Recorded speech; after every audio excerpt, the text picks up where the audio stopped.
sommes mardi 18 mars 2025. Bonsoir et bienvenue à tous à cette édition.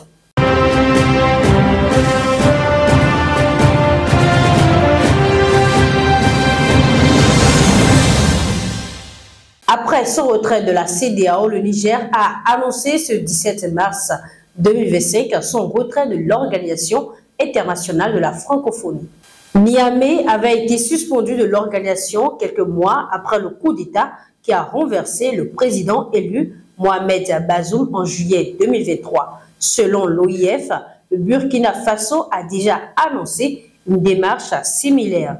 C'est une décision souveraine, indique le communiqué, une voie sur laquelle le Burkina Faso semble aussi prendre, selon la porte-parole de l'Organisation internationale de la francophonie, Oriaka Feugue. Pour le moment, le Mali ne s'est pas encore prononcé, mais pourrait ne plus tarder. Toujours au Niger, Amnesty International pointe la détérioration des droits humains depuis le coup d'État. Les droits humains et l'espace civique sont sous pression depuis le coup d'État du 26 juillet, peut-on lire dans le rapport de l'organisation sur la situation dans le pays depuis l'arrivée au pouvoir des militaires du CNSP.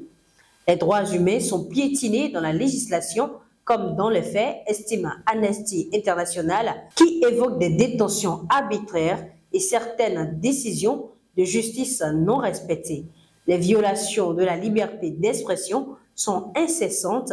L'autocensure semble être devenue la norme, poursuit l'organisation. Les médias internationaux sont suspendus, tout comme la maison de la presse à Niamey. L'organisation tire ainsi la sonnette d'alarme sur le danger que représente l'actuel pouvoir pour sa population. Cap à l'est de l'Afrique, à présent, plus précisément en République démocratique du Congo, les ministres des Affaires étrangères des régions d'Afrique de l'Est, EAC, et d'Afrique australe se sont retrouvés ce lundi 17 mars à Harare, au Zimbabwe. La réunion du jour est consacrée à la situation à l'est de la République démocratique du Congo avec au programme l'examen des recommandations des chefs d'état-major des deux blocs régionaux et des solutions à court terme et à long terme. À court terme, en 30 jours, la réunion demande aux partis de s'engager en faveur du cessez-le-feu et de cesser toute expansion du territoire. Elle recommande aussi le renforcement des mécanismes de vérification de la MONUSCO, la mission onusienne et de la conférence des Grands Lacs, puis le déploiement d'une équipe d'experts et de militaires pour évaluer la situation sécuritaire. Et à long terme, il reviendra à l'ONU d'instaurer une politique sécuritaire pour le nord et le sud Kivu. Toutefois, rien n'est encore officiel. Pendant ce temps, l'Alliance Fleuve Congo, le mouvement du 23 avril annule leur participation au dialogue de Luanda avec Kinshasa. Initialement prévu pour ce mardi 18 mars, les pourparlers de Luanda n'auront plus lieu. Pour raison, l'une des parties belligérantes a désisté. Si le Congo et sa délégation sont déjà sur place, il n'en est pas de même pour les troupes du M23 et de l'AFC.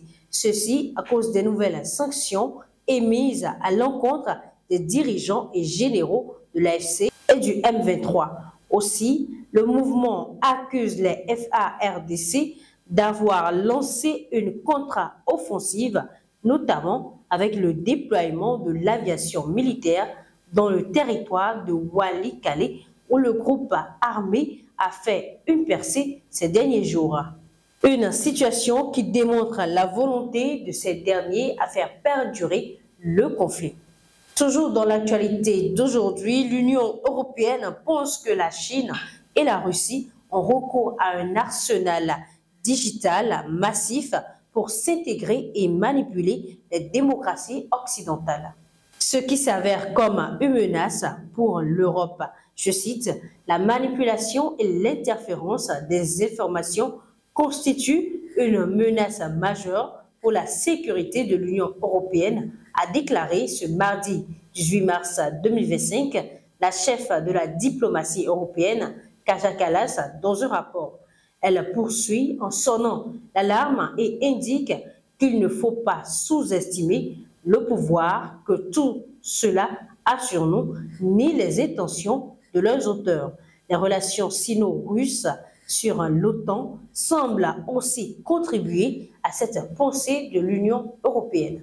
Dernier virage de cette édition aux États-Unis, Donald Trump a affirmé lundi 17 mars 2025 que les grâces présidentielles accordées par son prédécesseur Joe Biden à des personnalités honnies par le président républicain n'étaient pas valides parce que signées, selon lui, avec un stylo automatique, des déclarations aux conséquences juridiques incertaines. Les grâces que Joe Biden, l'endormi, a accordées à la commission non élue de voyous politiques et à bien d'autres sont par la présente déclarées nulles, non avenues et sans effet parce qu'elles ont été faites par stylo automatique, a écrit Donald Trump sur sa plateforme Truth Social dans la nuit du dimanche au lundi. Le président américain a plusieurs fois accusé son prédécesseur d'avoir eu recours à un tel appareil lorsqu'il était en fonction.